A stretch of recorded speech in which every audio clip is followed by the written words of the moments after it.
The engine of the rusted pickup truck coughed twice before turning over. Henry Cole gripped the wheel, felt the vibrations through the steering column, and pulled out onto Maple Street. He slowed as he passed the pristine driveway next door. Richard Lawson stood there, phone pressed to his ear, leaning against a low-slung vehicle that gleamed in the sun. Richard ended his call, looked at the old truck, and sneered. 12 years and still can't afford a decent car. Henry? Richard called out, his voice sharp. Henry simply nodded once, maintained his steady speed, and turned the corner. He did not look back. The rumble of his truck faded as he drove into the city center, leaving the residential streets behind. He pulled into a glass-fronted tower and stepped out, walking toward the automatic doors. Inside, the noise of the street vanished, replaced by the hushed hum of a lobby. Staff stood as he entered, bowing their heads in acknowledgement. Henry walked to the elevator, pressed the top-floor button, and left the morning's insults far below him. He was not the man Richard thought he knew. Seasons turned into years. Henry moved through the neighborhood with quiet intent, signing deeds and securing land titles.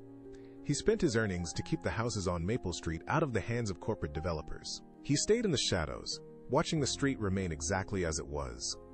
Across the way, the rhythm of Richard's life hit a wall. Projects stalled.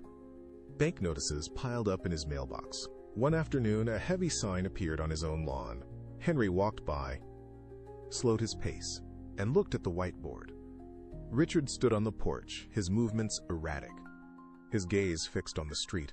He laughed, a dry, hollow sound. Don't waste your time. You could not afford the garage. Henry looked at the house, then back at Richard. He nodded calmly, offered no defense, and kept walking.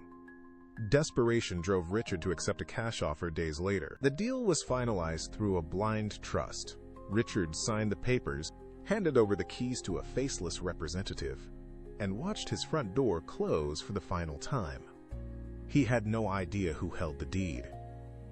He had no idea his neighbor had just become his landlord. The community center hall was packed to capacity. Chairs scraped against the floor as residents shuffled in, their voices rising in a low, anxious hum. Richard pushed through the double doors, his eyes scanning the room for allies. He found a seat near the front, clutching a briefcase that contained the last of his business proposals. He needed this development deal to pass. He needed the cash. He leaned toward the woman sitting next to him, whispering about the potential for growth, but she turned away without a word. The hall grew quiet as the association president walked to the podium. He tapped the microphone, the feedback whine cutting through the room. The president looked out over the crowd, his face unreadable. He cleared his throat. Before we discuss new projects, we have a significant update regarding the status of Maple Street. Richard straightened his back, gripping the edge of his chair, waiting for the announcement that would secure his future. The president paused, scanning his notes. A single entity has acquired 70% of the property on this street. A murmur rippled through the room. Richard felt a chill trace his spine. He looked around, searching for a face that knew something, but everyone was staring at the podium. The door at the back of the hall clicked shut. The heavy doors at the back of the hall swung open with a sharp crack that echoed against the rafters. Every head in the room turned. Henry stepped into the light.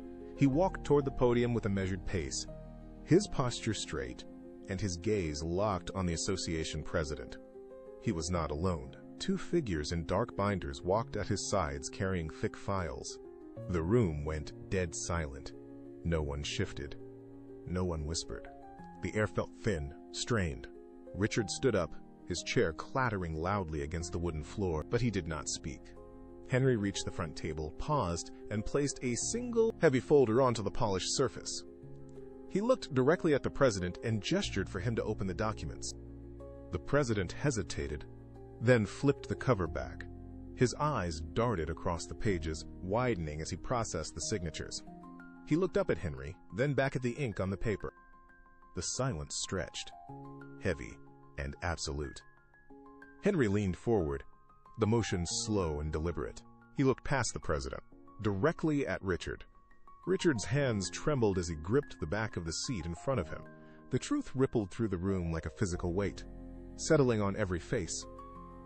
Henry turned to the crowd, his voice steady and clear.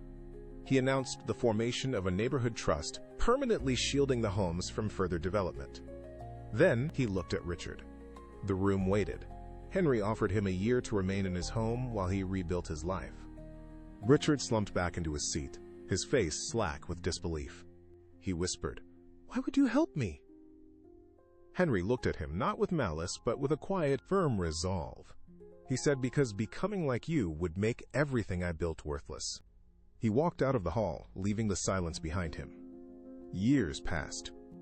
A reporter stood on a quiet, sun-drenched street, recording an interview. Henry stood beside his old pickup truck, resting a hand on the rusted fender. He smiled at the camera, his eyes reflecting the calm of a man who had nothing left to prove. He said, "If you need money to prove you are better than someone else, you do not own your money. Your money owns you." He climbed into the driver's seat, started the engine, and drove away into the morning light.